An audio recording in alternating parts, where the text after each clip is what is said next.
لله رب العالمين والعاقبة للمتقين والصلاة والسلام على أشرف الأنبياء والمرسلين وعلى آله وأصحابه أجمعين أما بعد. أيها الأحبة، في الدرس السابق أمس نحن ذكرنا لكم أنه يستحب ويسن استيعاب الرأس بالمسح، والإمام الشافعي رحمه الله تعالى قال: السنة في المسح بأن يمسح 3 مرات بمياه مختلفة اعتبارا بالأعضاء المغسولة. وأما دليلنا فهو ما روي عن أنس رضي الله عنه أنه توضأ ثلاثا ثم مسح برأسه مرة واحدة وقال: هذا وضوء رسول الله صلى الله عليه وسلم.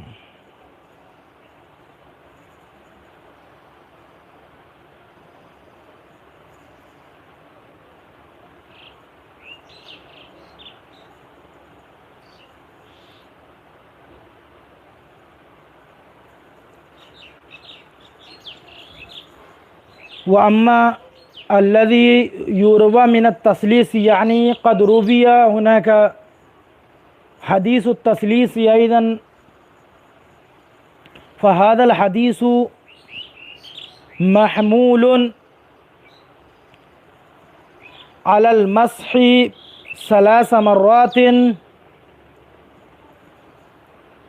بماء واحد، وليس المراد منه المسح 3 مرات بمياه مختلفة، بل المسح 3 مرات بماء واحد، وذلك مشروع وجائز عندنا أيضا، يعني في المذهب الحنفي أيضا. وروى هذه الرواية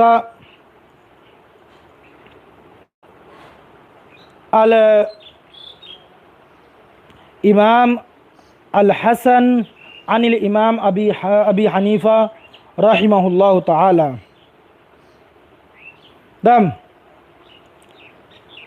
ثم بينا أنه لماذا يسن يعني المسح مرة واحدة، لأن المفروض في المسح هو المسح، وبالتكرار المسح يصبح ويصير غسلا، والغسل هو ليس بمقصود، والغسل فلا يبقى هذا مسنونا. نعم، بخلاف الغسل، لأن الغسل بالتكرار لا يضر، يعني الغسل لا يضره التکرار. دیکھیے اب اگلا مسئلہ، گزشتہ مسئلہ تو یہ تھا کہ پورے سر کا مسح کرنا، ٹھیک ہے، 1 مرتبہ پانی سے پورے سر کا مسح کرنا. امام شافعی کے نزدیک 3 مرتبہ الگ الگ پانیوں سے 3 مرتبہ مسح کرنا یہ سنت ہے. ہمارے نزدیک 1 ہی مرتبہ پانی سے پورے سر کا مسح کر لینا یہ ایک سنت ہے. اب یہاں سے اگلی جو سنت ہے وضو کی وہ بیان کر رہے ہیں. ٹھیک، تو اگلی سنت کیا ہے وضو کی؟ اگلی سنت کے بارے میں بتا رہے ہیں کہ وَيُرَتِّبُ الْوُضُوءَ فَيَبْدَأُ بِمَا بَدَأَ اللَّهُ تَعَالَى بِذِكْرِهِ وَبِالْمَيَامُنِ وَيُرَتِّبَ الْوُضُوءَ. ٹھیک ہے، اور وضو کو ترتیب سے کرنا بھی سنت ہے. وضو کو بالترتیب کرنا بھی سنت ہے. ٹھیک، فَيَبْدَأُ بِمَا بَدَأَ اللَّهُ تَعَالَى بِذِكْرِهِ، تو یہ شروع کرے وضو کرنے والا پہلے اس چیز کے دھونے سے جس کے ذکر کو اللہ نے جس کا ذکر اللہ نے پہلے کیا ہے، جس کے ذکر سے شروع اللہ نے وضو پہلے کیا. یعنی اللہ نے جب وضو کا طریقہ بتایا، وضو کرنا ہے تو کہ ان چیزوں کو دھونا ہے، تو پہلے جس چیز کو ذکر کیا ہے قرآن میں پہلے اس کو دھونا ہے، پھر دوسرے نمبر پہ جس کو، پھر اس کو، پھر تیسرے پہ جس کو اس کو، چوتھے پہ جس کو، پھر تو اس کو۔ تو 4 فرائض بتائے ہیں، تو 4 فرائض میں سے جس کو پہلے ذکر کیا ترتیب کے ساتھ، جو قرآن کریم میں وارد ہوئی ترتیب، اسی ترتیب کے مطابق وضو کرنا سنت ہے۔ اگر کوئی اس کا مطلب یہ ہوا کہ اگر کوئی شخص بغیر اس ترتیب کے وضو کر لے، یعنی پہلے پیر دھوئے، پھر ہاتھ دھوئے، پھر منہ دھوئے، پھر مسح کرے، اگر بغیر ترتیب کو الٹا کر دے تب اس کا وضو ہوگا یا نہیں ہوگا؟ تب بھی مذہب حنفی کے اندر اس شخص کا وضو ہو جائے گا، لیکن سنت کے مخالف ہوگا، سنت کے خلاف ہوگا یہ وضو۔ تو ترتیب کے ساتھ وضو کرنا یہ سنت ہے مذہب حنفی میں۔ تو اللہ نے جس چیز سے ذکر شروع کیا ہے اسی، ٹھیک ہے، جس کا ذکر پہلے کیا ہے اسی کا جو ہے وضو کرنے میں ابتدا کرنی چاہیے۔ تو ترتیب سے وضو کرے، ٹھیک ہے، چنانچہ اسی وضو سے عضو، یعنی اسی عضو کو وضو شروع کرے، اس عضو سے وضو شروع کرے جس کے تذکرے سے اللہ رب العزت نے شروع کیا ہے، ٹھیک۔ تو قرآن کریم میں کیا فَاغْسِلُوا وُجُوهَكُمْ وَأَيْدِيَكُمْ وَامْسَحُوا بِرُؤُوسِكُمْ وَأَرْجُلَكُمْ، تو کیا فَاغْسِلُوا وُجُوهَكُمْ، فَاغْسِلُوا وُجُوهَكُمْ وَأَيْدِيَكُمْ، تو قرآن کریم میں جو بتایا گیا سب سے پہلے چہرہ دھونا ہے، اس کے بعد کوہنیوں تک ہاتھ دھونے ہیں، کوہنیوں سمیت ہاتھ دھونے ہیں، پھر اس کے بعد مسح کرنا ہے، اور پھر آخر میں جا کر کے پیر دھونے ہیں۔ تو قرآن کی بتائی ہوئی ترتیب یہ ہے، ٹھیک۔ تو فرائض یہ ہیں، تو ترتیب سے یہاں مراد جو ہے وہ فرائض کی ترتیب ہے۔ فرائض جن اعضاء کا دھونا فرض ہے ان اعضاء کو بالترتیب دھونا سنت ہے۔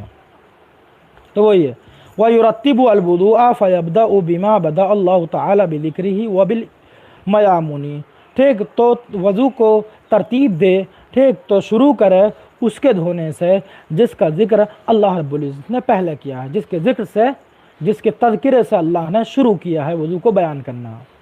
فَالتَّرْتِيبُ فِي الْوُضُوءِ سُنَّةٌ عِنْدَنَا، تو ترتیب جو ہے وضو کے اندر ہمارے نزدیک یعنی مذہب حنفی میں سنت ہے۔ وقال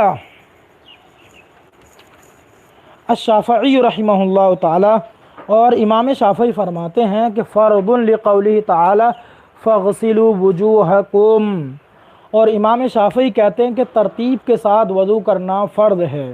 اس کا مطلب یہ ہوا، ابھی بتاتے ہیں بالمیامن کیا ہے، اور داہنی جانب سے، ٹھیک ہے، ٹھیک۔ تو فرض جو ہے ہماری طرف، مطلب ہمارے نزدیک ترتیب سے وضو کرنا سنت ہے، امام شافعی کے نزدیک فرض ہے، ٹھیک ہے۔ تو ان کا کہنا یہ، وہ ان کے مذہب کے مطابق اگر کسی شخص نے وضو کو بغیر ترتیب کے کیا تو اس شخص کا وضو نہیں ہوگا، نماز پڑھی تو وہ نماز نہیں ہوگی۔ اب مسئلہ ایک تو ترتیب کے ساتھ وضو کرنا تھا، اور دوسرا لفظ ایک اور ذکر کیا مصنف نے، ٹھیک ہے، وَبِالْمَيَامُنِ، بالمیامن کا معنی کیا ہوتا ہے، یعنی یمین، بالجانب الیمین، ویبدأ، جیسا ہاتھ دھونے ہیں، ٹھیک ہے، تو ہاتھوں میں پہلے کون سے ہاتھ کو دھوئے؟ داہنے ہاتھ کو دھوئے، تو اور داہنی جانب سے، تو ہر چیز، جیسے 2 چیزیں جو ہیں تو ان کو دھونا ہے، تو ان دونوں چیزوں میں سے جو پہلی داہنی چیز ہے اس کو دھونا شروع کرے، تو ہر چیز کو دھونا داہنی جانب سے شروع کرے، نہ کہ بائیں جانب سے، پہلے داہنا ہاتھ دھوئے پھر بایاں ہاتھ دھوئے۔ اسی طریقے سے پیر ہیں تو پیروں میں پہلے داہنا ہاتھ دھوئے پھر بایاں ہاتھ دھوئے، ٹھیک ہے، یہ ہے۔ تو امام شافعی کے نزدیک جو ہے یہ فرض ہے۔ اب استدلال کس چیز سے کیا ہے اور کس امام نے کیسے استدلال کیا ہے، ٹھیک، اب یہ بتاتے ہیں۔ دیکھیے، تو امام شافعی استدلال کرتے ہیں قرآن کریم کی اس آیت سے، فَاغْسِلُوا وُجُوهَكُمْ، ٹھیک، قرآن کریم کی اس آیت سے استدلال کرتے ہیں کیسے، فَاغْسِلُوا وُجُوهَكُمْ، اور اپنے چہروں کو دھو، پس تو اپنے چہروں کو دھو۔ تو یہاں پر فَاغْسِلُوا میں جو فا ہے نا، ٹھیک ہے، جو فَاغْسِلُوا میں فا ہے، تو وہ کہتے ہیں کہ یہ فا جو ہے یہ فا تعقیبی ہے، فا تعقیب کے لیے آتا ہے، ٹھیک ہے، یعنی فا تعقیب ہے ترتیب، کہ اس کے بعد یہ پھر اس کے بعد جو ہو تو ترتیب تعقیب، ٹھیک ہے، بعد میں یکے بعد دیگرے ایسے ایسے کرنا ہے، ٹھیک ہے۔ تو فا جو ہے تعقیب اور ترتیب یعنی ترتیب کے لیے آتا ہے کہ تعقیب، ٹھیک۔ تو پہلے کیا، فغسلوا وجوہکم، تو دھونا ہے پہلے وجوہکم کو، ٹھیک ہے، اپنے چہروں کو دھو، ٹھیک۔ تو یہ تعقیب بتائے گا، پھر اس کے بعد کیا، فغسلوا وجوہکم وایدیکم، اور اس کے بعد میں فا کے بعد وجوہ، ٹھیک ہے۔ اب اس کے بعد میں وایدیکم، اور اپنے ہاتھوں کو دھو، ٹھیک ہے۔ وامسحوا برؤوسکم، وامسحوا برؤوسکم، اور اپنے چہروں کا مسح اور سروں کا مسح کرو، ٹھیک ہے۔ ورجلکم، اور بعد میں اس کے اپنے پیروں کو دھو۔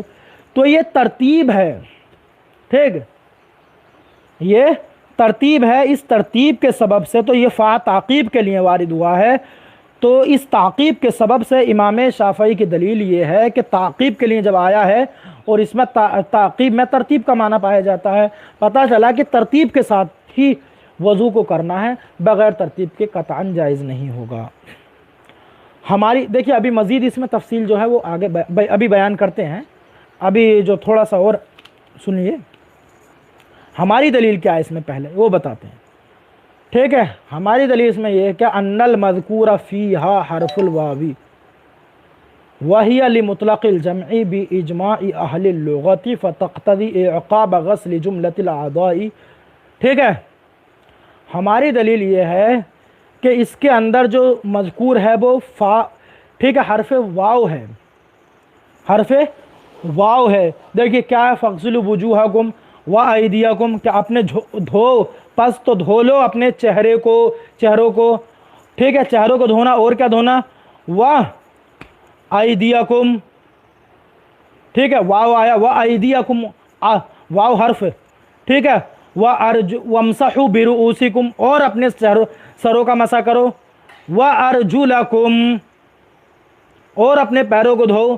تو یہاں پر اس عبارت میں جو ذکر ہے وہ واو ہے، واو، یہ دھو اور یہ دھو اور یہ کرو اور یہ کرو، ٹھیک ہے۔ کیا ہے، تو دھو اپنے چہرے کو اور ہاتھوں کو دھو، اور کیا کرو، اور سروں کا مسح کرو اور پیروں کو دھو۔ تو اس میں واو ذکر ہوا ہے، تو حرف واو ذکر ہوا ہے، اور حرف واو جو ہے یہ اجماع اہل لغت کے اعتبار سے مطلق جمع کے لیے آتا ہے، نہ کہ ترتیب کے لیے۔ واو جو ہے اہل لغت کا اجماع ہے اس بات پر کہ واو جو ہے مطلق جمع کے لیے ہے، ٹھیک ہے، نہ کہ ترتیب کے لیے۔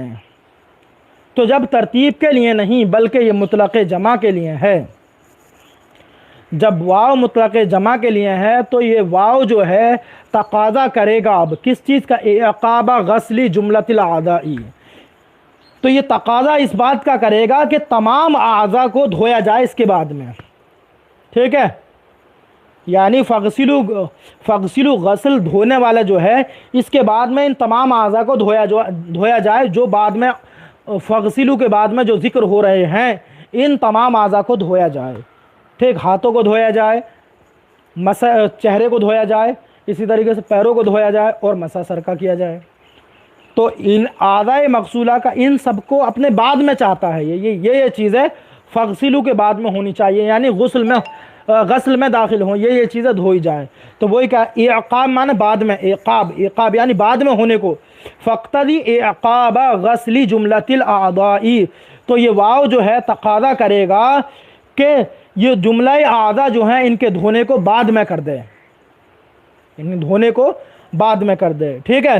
تو یہ ہے، ٹھیک۔ ہماری دلیل کا حاصل کیا ہوا کہ ہماری دلیل یہ ہے کہ آیت میں حرف واو مذکور ہے جو اہل لغت کے متفقہ فیصلے کے اعتبار سے، ٹھیک ہے، مطلق جمع کے لیے ہے، مطلق جمع کے لیے ہے، لہذا یہ تمام اعضاء کو دھلنے کے بعد میں ہونے کا تقاضا کرے گا، ٹھیک ہے، لہذا یہ تمام اعضاء کو دھلنے کے بعد میں ہونے کا تقاضا کرے گا، یہ اس بات کا تقاضا کرے گا یہ سارے اعضاء جو ہیں یہ دھلے ہوئے ہونے چاہیے، ٹھیک ہے، یہ سارے اعضاء دھلے ہوئے ہونے چاہیے، اور اس میں ترتیب کچھ شرط نہیں ہے کیونکہ واو جب ذکر ہے اور واو کے اندر ترتیب کا معنی ہی نہیں پایا جاتا، بلکہ وہ مطلق جمع کے لیے، بلکہ یعنی مطلب یہ ہے کہ یہ ساری چیزیں دھلی ہونی چاہیے، بس وہ چاہیے۔ اس واو کا مطلب یہ ہوا کہ یہ ساری چیزیں دھلی ہونی چاہیے، ترتیب پہلے کس کو دھونا ہے بعد میں کس کو دھونا ہے یہ کوئی ضروری نہیں اس واو کے اعتبار سے، ٹھیک ہے۔ واو جو اہل لغت کے متفقہ فیصلہ ہے اس پر کہ یہ مطلق جمع کے لیے ہیں، اور مطلق جمع کا مطلب یہ ہو گیا کہ یہ ساری چیزیں بعد میں ہونی چاہیے دھلی ہوئی، بس، ٹھیک ہے، یہ ہے اس کا مطلب۔ اب جب اس کا مطلب اور حاصل یہ ہوا تو اب ظاہر ہے کہ جب ظاہر اس میں یہی ہو گیا کہ ترتیب جو ہے وہ شرط نہیں ہے، بغیر ترتیب کے ہی وضو ہو جائے گا۔ ہاں یہ ایک الگ بات ہے کہ قرآن نے ترتیب کی رعایت کی ہے، قرآن میں اس ترتیب سے تو اسی ترتیب کی رعایت کرنی چاہیے، سنت ہو گئی ہے ترتیب، لیکن یہ ترتیب بیان کرنا کوئی اصل مقصود نہیں، ٹھیک ہے۔ تو اب حاصل یہ نکلا کہ اگر کوئی شخص وضو کرنا چاہے، ٹھیک ہے، تو اس شخص کو سنت کے مطابق ترتیب کے مطابق وضو کرنا چاہیے تاکہ اس کا وضو جو ہے وہ سنت کے مطابق ہو جائے، ٹھیک ہے۔ اور ترتیب وہی ہے جو اللہ رب العزت نے قرآن کریم کی اس آیت کے اندر مذکور فرمائی ہے، فَاغْسِلُوا وُجُوهَكُمْ وَأَيْدِيَكُمْ وَامْسَحُوا بِرُؤُوسِكُمْ وَأَرْجُلَكُمْ، ٹھیک ہے، پہلے اپنے چہروں کا دھونا ہے، پھر ہاتھوں کا دھونا ہے، پھر سر کا مسح کرنا ہے، پھر اس کے بعد میں پیروں کو دھونا ہے۔ تو یہ ترتیب، ٹھیک، یہ ترتیب۔ اب سوال یہ پیدا ہوتا ہے کہ اس ترتیب کا حکم اور اس کی حیثیت کیا ہے، ٹھیک۔ تو اس سلسلے کے متعلق فقہاء کرام نے اختلاف فرمایا ہے، ٹھیک ہے۔ احناف کچھ اور کہتے ہیں جبکہ شوافع اس کے متعلق کچھ اور کہتے ہیں، ٹھیک ہے۔ تو احناف کی رائے اس میں یہ ہے کہ یہ ترتیب کی حیثیت سنت کی حیثیت ہے، ٹھیک۔ اگر کوئی شخص بغیر ترتیب کے وضو کر لے تو بہرحال اس شخص کا وضو ہو جائے گا اور اس سے نماز ہو جائے گی، البتہ یہ ایسا کرنے والا شخص جو ہے سنت کے مخالفت کرنے والا ہوگا اور سنت کے خلاف وضو کرنے والا ہوگا، لیکن اس کا وضو ہو جائے گا، ٹھیک۔ اب اس کے برعکس ائمہ ثلاثہ جو ہیں، یعنی امام شافعی، امام مالک، امام احمد،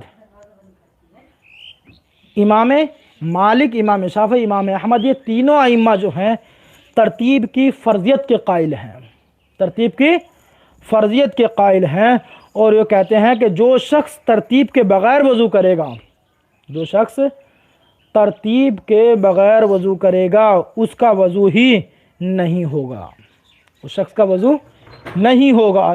ان حضرات کی دلیل قرآن کریم کی یہ آیت ہے فَاغْسِلُوا وُجُوهَكُمْ، کہ اس آیت میں وجہ استدلال ان کی بئی معنی ہے، یعنی اس طور پر ہے کہ اس آیت میں فَاغْسِلُوا کا لفظ